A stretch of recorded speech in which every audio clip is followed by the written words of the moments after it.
Primary students often approach their teachers during writing time with questions like, "Is this good?" or "Am I done?" Rather than answering these questions, empower students to self-assess their own work using a kid-friendly writing rubric. To start, select a couple high, middle, and low writings from your class. These should be writings that students generated all by themselves, not ones that were created with peers, dictated by the teacher, or copied from the board. Then, by yourself, follow these next 5 steps before introducing the rubric to students. Determine the rubric criteria. Step 1. Describe the characteristics of the high level. Read through the 2 or 3 writing samples that you collected from your highest students. Consider the picture details provided, the number of letters, words, or sentences written, the accuracy of spelling, spacing, and capitalization. Then list the common ingredients that these high examples include. Finally, consider 1 or 2 skills that are currently missing from these student writings. What skills would make these writings slightly better? List these additional skills in the next column. Step 2. Describe the characteristics of the low level. Read through 2 or 3 writing samples that you collected from your lowest writers. Analyze the quality of the picture, the number of letters or words, the correctness of the spelling and spacing. Then, list the writing skills demonstrated within these low examples. Step 3. Describe the characteristics of the middle level. Read through 2 or 3 writing samples that you collected from your average writers. Again, list the ingredients that they have in common.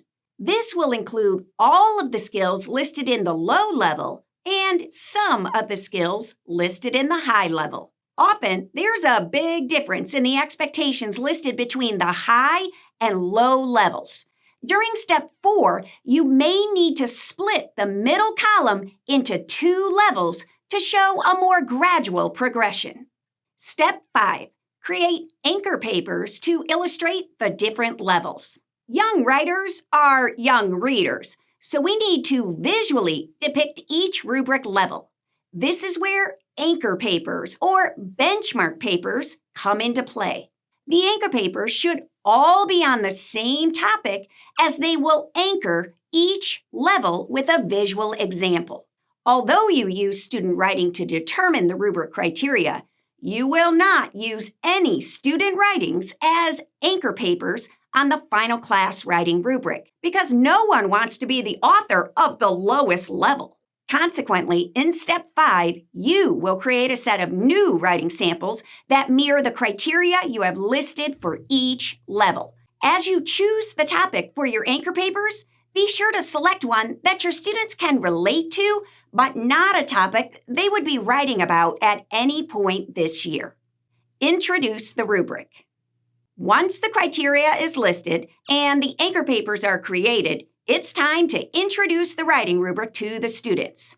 Begin the lesson by defining the word rubric. A rubric is a tool we can use to measure how good something is. This way, we can be sure we're always writing our best. Introduce a set of numbered stars that represent the different levels on the rubric. Emphasize that all writers are at different levels and everyone is working to get better and better. Reveal the set of anchor papers that you made. Sort them from lowest to highest and post them on the rubric. Starting with the level 1, read aloud the writing.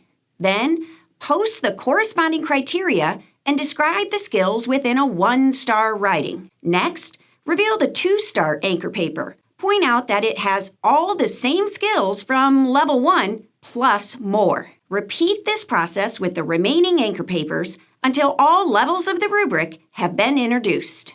Conclude the lesson encouraging students to use the class rubric during writing time to see how good their writing is. What star is it? Model using the rubric. In a second lesson, teach students how to use the rubric to make their writing even better. Model how to walk up to the posted rubric, determine which anchor paper their writing looks most like, and then how to read the corresponding criteria for that level. Model how to read the criteria like a checklist. Demonstrate how to look for evidence of each skill within your own writing. Think aloud about which skills you included in your writing and which skills are missing. Consider what you should add or fix in order to make your writing even better. Explain that with the help of the rubric, the student now knows he is not done with his writing, and he knows what to do next to improve it.